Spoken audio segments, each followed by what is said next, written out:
So we are going to start class 5 chapter 8 science dealing with waste part 2. In general, non-biodegradable waste is considered to be a bigger problem than biodegradable waste. यानी कि सामान्यतः जो ना सड़ने वाला कचरा है वो बहुत ही ज़्यादा बड़ा प्रॉब्लम है उस कचरे के मुकाबले में जो सड़ सकता है। जैसे कि एक प्लास्टिक है, ठीक है, तो उसको पूरी तरह से सड़ने में 500 साल के करीब समय लग जाता है, लेकिन वहीं अगर हम उसका मुकाबला करते हैं, उसका कंपैरिजन करते हैं एक सब्जी के छिलके के साथ, तो सब्जी का छिलका ज़्यादा से ज़्यादा 10 दिन 15 दिन में सड़कर वो मिट्टी में मिल जाता है, ठीक है। This is because it is not broken down by decomposers, यानी यह इसलिए होता है कि जो डिकम्पोजर्स होते हैं वो इसको आसानी से ब्रेक डाउन नहीं कर पाते हैं। So it remains in our surrounding for years and years, यानी कि यह सालों साल हमारे आस पड़ोस में जमा जैसे का तैसा उसी हालत में पड़ा रहता है। However biodegradable waste has its own problem, यानी कि बायोडिग्रेडेबल वेस्ट का जो होता है उसका खुद का अलग दिक्कत होता है। Decaying biodegradable waste gives out a foul dirty smell and a gas that cause global warming, यानी कि अगर ऐसा कचरा जो कि जल्दी से सड़ जाता है उसका भी कुछ दिक्कत है। अब दिक्कत क्या है कि जब वो सड़ता है तो बहुत ही गंदी बदबू आती है। जैसे क्या होता है कि शादी समारोह में हम लोग कभी जाते हैं तो जो फूड बच जाता है उसको सड़कों पे फेंक दिया जाता है, तो हम देखते हैं कि कुछ समय बाद उससे बहुत ही गंदी बदबू आने लगती है, ठीक है, और इससे आते जाते लोगों को परेशानी होती है, ठीक है, और हमारे वातावरण को भी यह गंदा करता है और यह ग्लोबल वार्मिंग भी काउज करता है।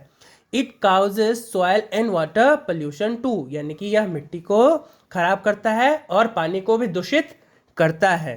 उसके बाद है produce less waste. The best way to deal with waste is to produce less waste, यानी कि अगर हमें मुकाबला करना है वेस्ट से तो इसका सबसे बड़ा जो रास्ता है वह यह है कि हम कम से कम कचरा उत्पादन करें।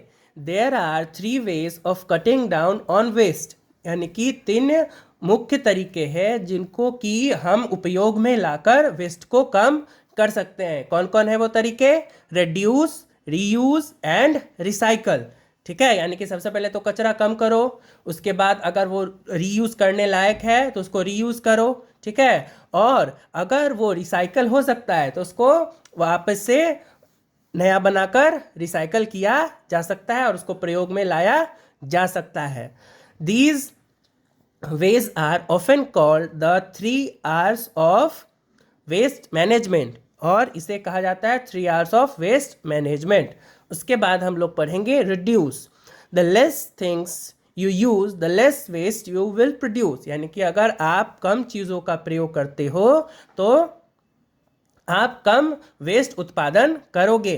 Does that make sense? क्या यह कोई सेंस बनाता है? Well, one can not cut down on using things that are necessary, लेकिन हम उस चीज़ को कट डाउन नहीं कर सकते हैं जो कि हमारे लिए ज़रूरी है। But one can be sensible about what one's buys और यूजेज, लेकिन हम इसके प्रति सेंसिबल जरूर हो सकते हैं कि हम क्या खरीदते हैं और क्या प्रयोग करते हैं। Here are some things that we could all to do to try. तो यहाँ पर हम कुछ चीज़ें जो है we could all try to do, यानी कि हम लोग यह प्रयोग में ला सकते हैं या कोशिश कर सकते हैं इसको उपयोग करने का। सबसे पहला है try not to waste food, यानी कि हमें यह ट्राई करना चाहिए कि हम भोजन को बर्बाद ना करें। जितना भूख हमें लगी है, जितना हमें खाना चाहिए हम उतना ही खाएं, क्योंकि जो फूड है वो बहुत ही ज़्यादा प्रीशियस है। Throwing food into the waste bin is terrible, यानी कि भोजन को फेंकना कचड़े में बहुत ही ज़्यादा भयानक है। Not only because it increases the amount of waste, ना कि सिर्फ इसलिए ये जो है बहुत ही ज़्यादा कचरा को बढ़ाता है।